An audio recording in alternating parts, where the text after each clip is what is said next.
Now we are on financial reporting and Indian accounting standards from the perspective of valuation.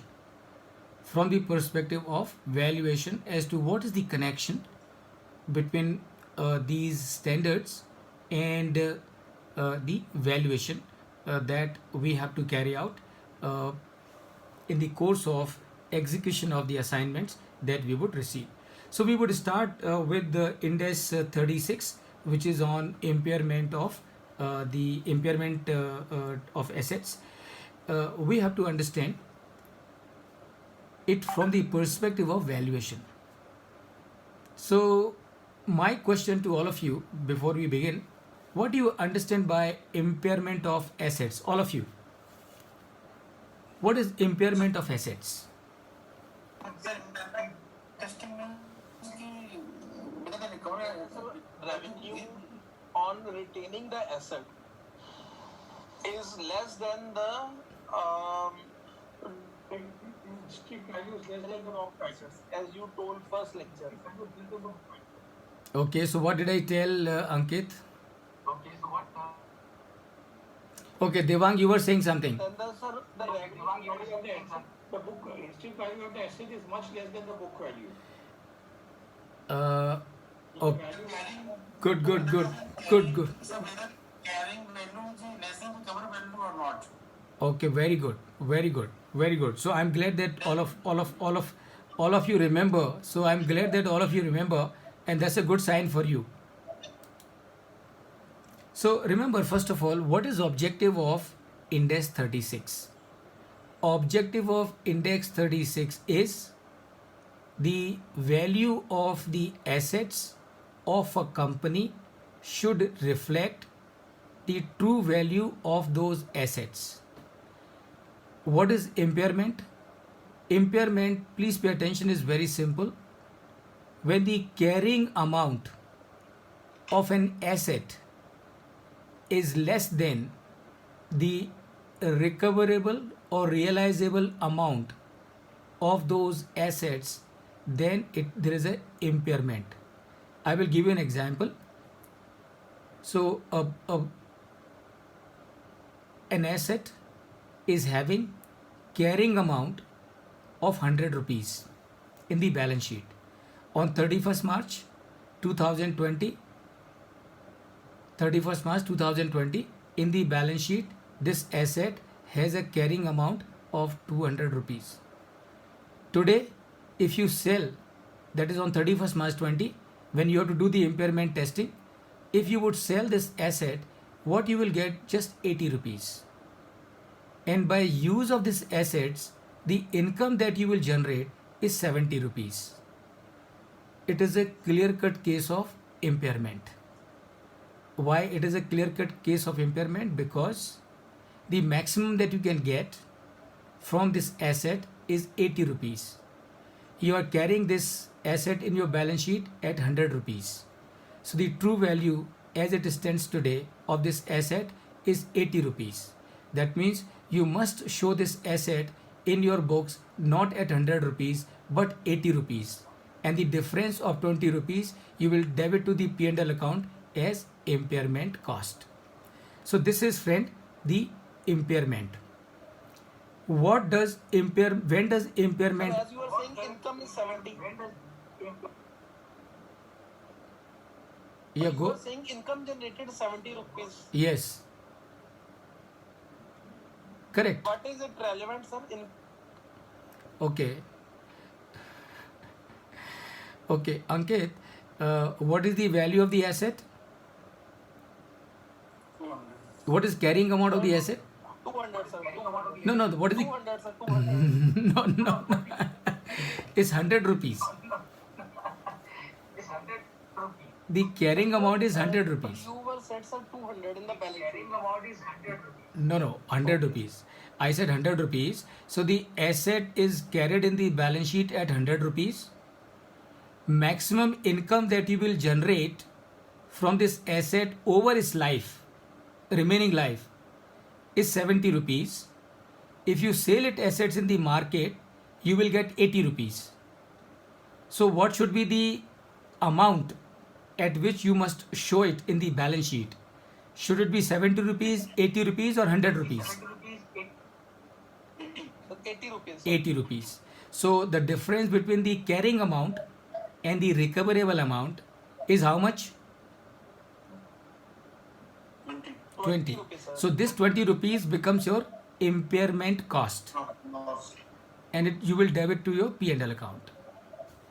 Well, if it is vice versa, You tell me what will happen if it is vice versa, Kamal? then if it's 100 rupees in the book value, and it's been it is having a realizable value, let's say 200. Okay. 200 rupees come as a profit in the P&L.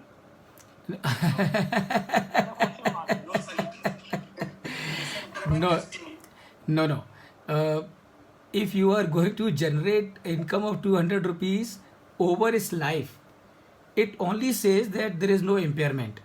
So you do not have to increase the value of the asset to 200 rupees. No, you will keep the book asset in the balance sheet. You will book the loss, but not the profit. Yeah, that's correct. Absolutely. Yeah. Absolutely. See, because loss is definite.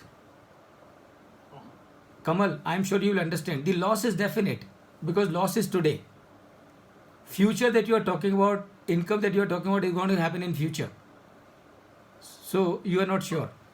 But in any case, in principle, it is not permissible. Okay. Okay, so you understand when the impairment occurs, what is carrying amount, you understand. So it is the amount which is your book value or the written down value or the depreciated value or the carrying amount. All of them mean the same thing. You know what is realizable value. So realizable value, in case if you sell it, what will you get? That is your realizable value. Value in use. What is value in use? Please pay attention. Value in use means intrinsic value. And I'm sure you understand what is intrinsic value. I'm sure you remember what is intrinsic value. Value in use is if I use this asset for the remaining life, what is the present value of the cash that I will generate from the use of this asset? That is value in use. All right. Say it again, Sanjay. The present value on future cash inflow. Absolutely, absolutely. Intrinsic value. Intrinsic value is same as what you are saying. Very good, Sanjay. Very good, very good. Now, how do you determine carrying amount? Carrying amount is given in the balance sheet. A realizable amount.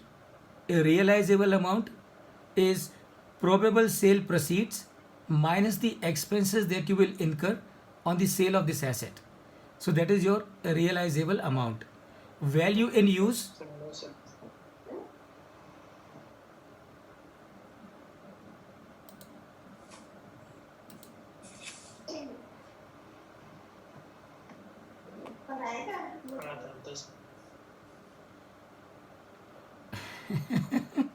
Varun, चाय की penalty हो गई है कभी आपके ऊपर?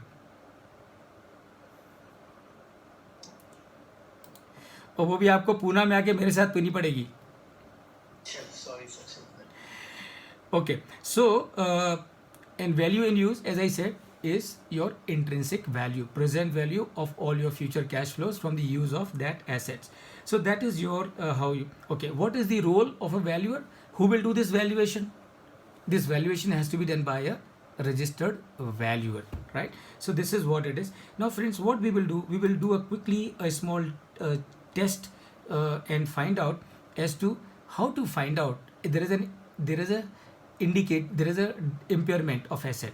So how will you find it out? Number one, decline in the market value of the assets is an indication that there is an impairment likely. Changes in the technology, increase in rate of interest, net assets value is more than the market capitalization. There are evidences of physical damage or obsolescence. There are plans to discontinue an asset altogether, and there are evidence from the internal reporting. So as a valuer, how will you find out that there is a possibility of impairment? From these sources that I have just discussed with you. And this is how you will do the impairment testing. So is there any indication of impairment at each reporting date? Answer is no, so no impairment. If the answer is yes, you will ask, can asset be assessed individually? If the answer is yes, estimate the recoverable amount as we discussed, and find out the amount of find out whether there is an impairment or there is no impairment, and decide accordingly. Can the asset be assessed individually? If the answer is no, then you need to find out a CGU. What is CGU? Cash generating unit. What is cash generating unit? That is a group of assets which all of them put together are able to generate income for the entity. So that is referred as cash generating unit. So you will estimate, do the same thing, find out the recoverable amount for the CGU, find out the value in use for the CGU, find out the carrying amount of the CGU as we discussed earlier, and depending on whether the carrying amount is less than the recoverable amount or more than the recoverable amount. If the carrying amount is less than the recoverable amount, there is an impairment, and you have to disclose it and you have to record it. If the carrying amount is less, is more, is carrying amount is less than recoverable amount, and or the value in use, then there is no impairment. So this is how you will do the testing of impairment. And quickly, please all of you tell me in which of these 6 cases there is impairment, and in which of these 6 cases there is no impairment. 4, 5, 6. 4, 5. 6. Okay, just look at it very carefully. Yeah, 1 minute.